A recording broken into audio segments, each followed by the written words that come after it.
Hello and welcome back. It's Shirley, and I'm talking to you from the bean fields of Illinois about different aspects of DID, dissociative identity disorder. I received a request for some information. Have you talked about a system being managed by a persecutor for years, keeping everyone in line and hidden from each other?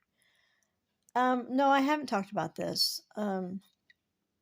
Alters, especially persecutor alters, um, they're not trying to harm anyone.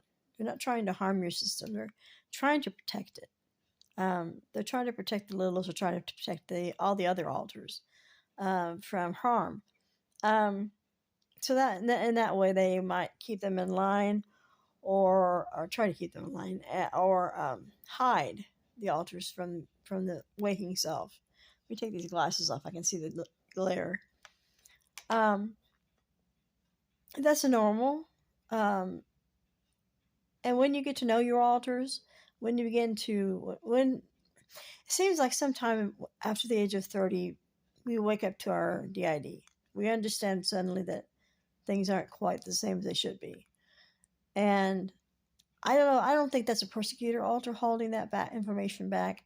I think it has a lot to do with brain maturity and how the brain prunes itself. And somehow the things that the stops, the amnesic barriers that divide us, the alters from each other, fall. Maybe they're pruned away. I don't know. Um, but a persecutor alter, even though you might be afraid of them, even though they might have a lot of power or seem to, they're all you. He or she is you, or they, I should say. Um, they aren't foreign entities keeping you from getting well. They are you.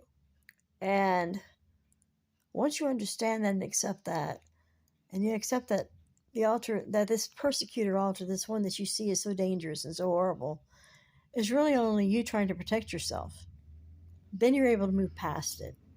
The person goes on to say they want to know about the resulting destabilization when we start to realize what's going on. Yeah, the chaos that follows discovery is pretty massive. Um, Suddenly you don't feel like you're fit in anymore, like you're something other, you know. Uh, Sometimes we get grandiose feelings like it's wonderful to be me, and it's wonderful to have DID, even though you may not be thinking that. You may be behaving that way. DID is a disorder, mental health disorder. It is not something to be proud of or to flaunt. Unfortunately, a lot of young kids these days have decided that DID is something to desire, and it's just out of control. I get letters from people all the time, from teachers, from psychologists, saying, "Oh my, what's going on here? Why are there so many kids all of a sudden showing up with DID?" Not to say that it couldn't be a pandemic of dissociative identity disorder, but it's very doubtful, very very doubtful. Um, how to manage destabilization? You I'll give you the honest answer. You buckle your seatbelt and you hold on for dear life, because it's going to get a rough ride here. Um, the memories will spontaneously begin to come up. Body memories, flashbacks, all that good stuff. Well, it's not good stuff. You understand what I'm trying to say. It suddenly comes flooding back, and you remember what happened, and you remember, and the emotions that went along with how you felt back then, that had been trapped for so long, are released.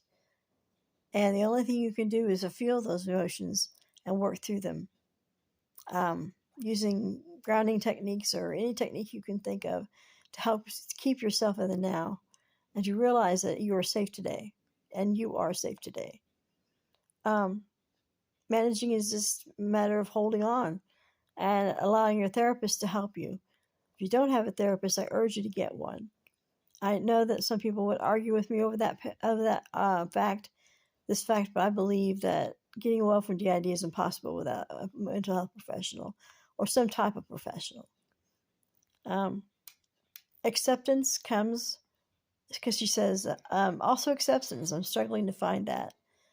Acceptance that you have DID is something that comes with time. It isn't something that happens overnight. I mean, the people around you won't believe you, so how could you believe yourself? But as time goes on, if you have a good therapist that believes in you and just believes you will get well, you will. And you have to hold on to that idea. I will get well. I just got to get through this. I got to get through one more day, one more step. I can do this. And one day you'll wake up and realize, oh, I see sunshine peeking through those clouds. Wow, maybe I am getting well. Until you get to my point where it's like, oh, it's sunny. It took a long time to get to this point. It wasn't quick. It wasn't easy. I've been through the baloney that you're going through.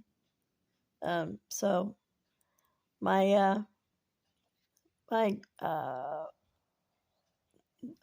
inspirational thing to say today is that you can get through this. You can do it. Others have done it. I've done it. You can do it. We're rooting for you. And I care deeply for you. Okay? You have a great day, and bye-bye.